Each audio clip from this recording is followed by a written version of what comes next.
Piteco, fogo.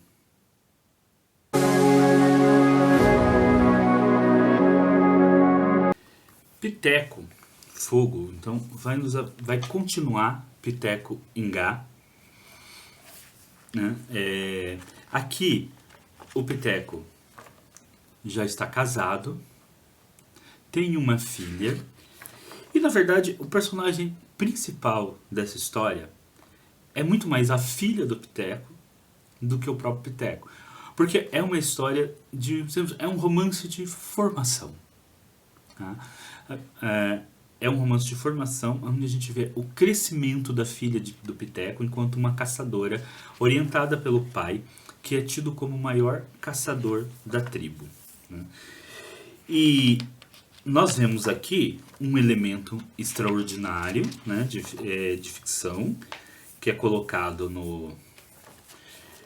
que é um dinossauro, tá? Aqui, ó, um dinossauro. Então, este elemento extraordinário de ficção que é colocado aí um dinossauro. Então, para quem já leu as histórias do Piteco na Turma da Mônica, as histórias infantis, sabe que o Piteco contracena com o dinossauro. Aqui você só tem um dinossauro, né? Não é um cenário onde aparece dinossauros o tempo todo, você só tem um dinossauro, né? É como se fosse um lagarto, né? Ou algum dinossauro que teria sobrevivido e que teria mantido a espécie, aí, alguns poucos da espécie por gerações, né? A arte, o roteiro e a arte é do Eduardo Ferigato, né? Então não é o Chico, que é o mesmo autor do primeiro, né? Piteco Ingá. A história começa com o Piteco numa empreitada de caça com a filha dele, aonde eles não conseguem, né, eles não conseguem atingir o objetivo, né? E aí tem toda aquela questão, né, do conflito entre o pai, que é o maior caçador de todos, a filha que ainda não está preparada para exercer a função de caçadora, ela erra, o pai não é muito paciente, né? Depois eles têm um ritual onde eles mantêm o fogo aceso numa cabana. Eles mantêm o fogo aceso, né? Porque isso é uma questão, né? Às vezes há tribos, né? Comunidades na antiguidade, eles dominavam o fogo, e isso é uma das questões do filme A Guerra do Fogo, né? Eles tinham que manter o fogo, porque o fogo muitas vezes se acendia por questões naturais, como por exemplo o relâmpago, mas eles não sabiam produzir o fogo, então aquele fogo tinha que ser sempre mantido aceso. E aqui justamente você tem todo um lugar onde o fogo fica protegido, e esse fogo, essa brasa é mantida acesa, então eles vão lá e precisam pegar esse fogo numa espécie de vasilha, né, que eles fazem com bambu, né, com palha, e levar para a caverna.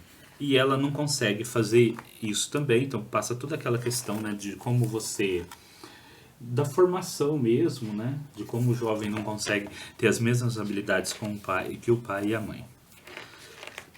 E aí a história segue nessa questão de formação, quando aparece uma tribo misteriosa que ataca a tribo do Piteco. Esse pessoal usa uma arma que a tribo do Piteco não conhece, que é o arco e a flecha. E aqui a gente vê uma questão interessante, que é o desenvolvimento da tecnologia militar. A gente sabe que na história militar, né, e inclusive eu faço aqui no meu um convite para vocês conhecerem o nosso canal de História Militar, que é o Frontcast. Então, eu vou deixar depois aí aqui em cima, né, vai aparecer aí o logout para vocês, o link, né, para vocês irem lá no Frontcast. A gente sabe que o desenvolvimento de armas de guerra, geralmente batalhas são ganhas tanto por uma nova estratégia quanto também pela invenção de uma nova arma. E o arco, você uma tribo que ela começa utilizando somente instrumentos como bordunas ou pedras para guerra, então você tem que chegar perto. Que é aquela, né, que é o começo de 2001, Odisseia no Espaço, quando a gente vê lá o macaco, né, ele quebrando, usando o osso como arma, né? Mas, e a vantagem, aquele osso dá para a tribo que não conhece arma nenhuma, a vantagem que o arco daria para uma tribo que não tivesse uma arma que pudesse ser disparada longe.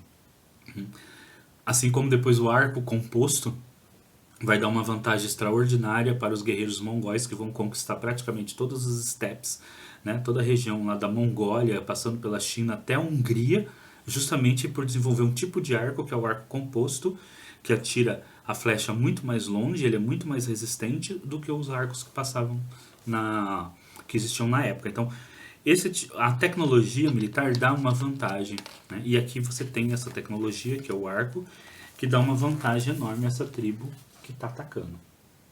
Né? O piteco, ele preferencialmente usa uma borduna,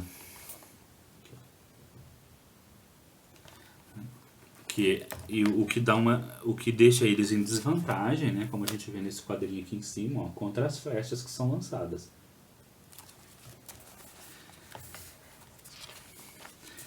Bom, a tribo do Piteco é toda capturada, e como vocês devem imaginar, quem não é capturado é a filha dele e a Ogra. Né? E alguns outros, mais uns 5 ou 6 pessoas que não são capturadas. Eles são capturados por essa tribo, e aqui você entra um outro elemento fantástico na história, né? Um elemento tecnológico também, né? Não é nem fantástico, mas é uma especulação tecnológica, que a gente vê que essa tribo, eles mantêm o fogo aceso, eles usam armas de fogo, né? Porque eles descobriram um elemento que pega fogo, né? E eles exploram numas minas. E é claro que esse elemento, fica bastante claro pra gente, que esse elemento é o petróleo. Eles descobriram o petróleo. Aqui ó, nesse quadro vocês podem ver, né? É o petróleo. Eles descobriram o petróleo. Então eles se utilizam do petróleo para manter o fogo aceso e principalmente para fazer flechas, né? E armas de fogo. E conhecendo tanto as cavernas quanto tendo essa superioridade dessas duas armas, flecha e o domínio sobre o fogo, eles são uma tribo expansionista que está controlando todas as outras tribos. Aqui, ó, a gente vê, né, a filha do Piteco já na caverna deles, justamente controlando o fogo, né, entendendo como o petróleo funciona. Bom, a história segue uma história típica de quadrinhos, sem maiores surpresas, né? Aonde aonde o central é a jornada de formação da filha do Piteco, que vai atrás de libertar o pai e o restante da sua tribo.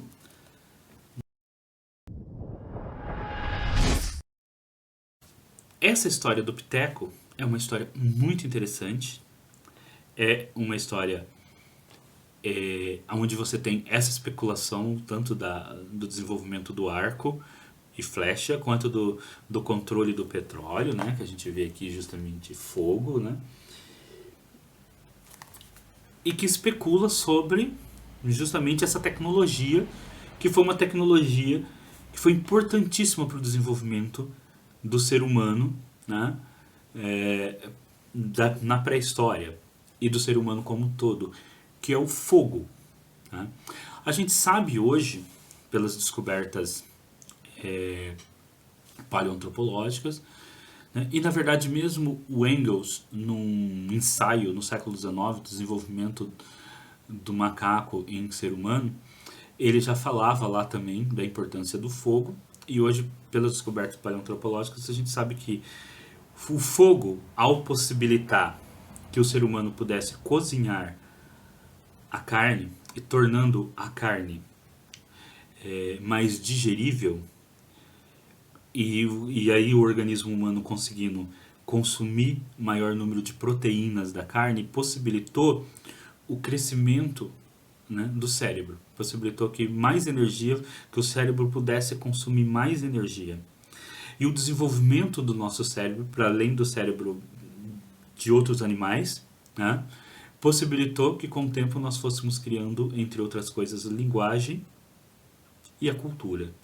Então, o fogo está intimamente, o domínio do fogo está intimamente ligado, né? Então, com o desenvolvimento da nossa capacidade cerebral, que está intimamente ligado com o desenvolvimento da nossa cultura e da nossa linguagem. Então, veja como os elementos todos se associam, né? Você domina uma nova tecnologia, que é o fogo. Essa tecnologia, ela causa uma mudança no seu próprio organismo, porque permite que o cérebro consuma muito mais energia.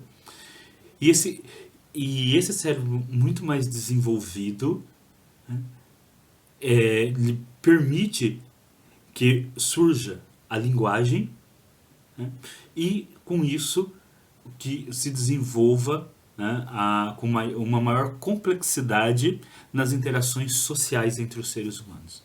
Então é muito interessante ele ter colocado, né, o Eduardo Ferigatov justamente ter partido do fogo, porque é um elemento indispensável para a gente poder pensar justamente a pré-história.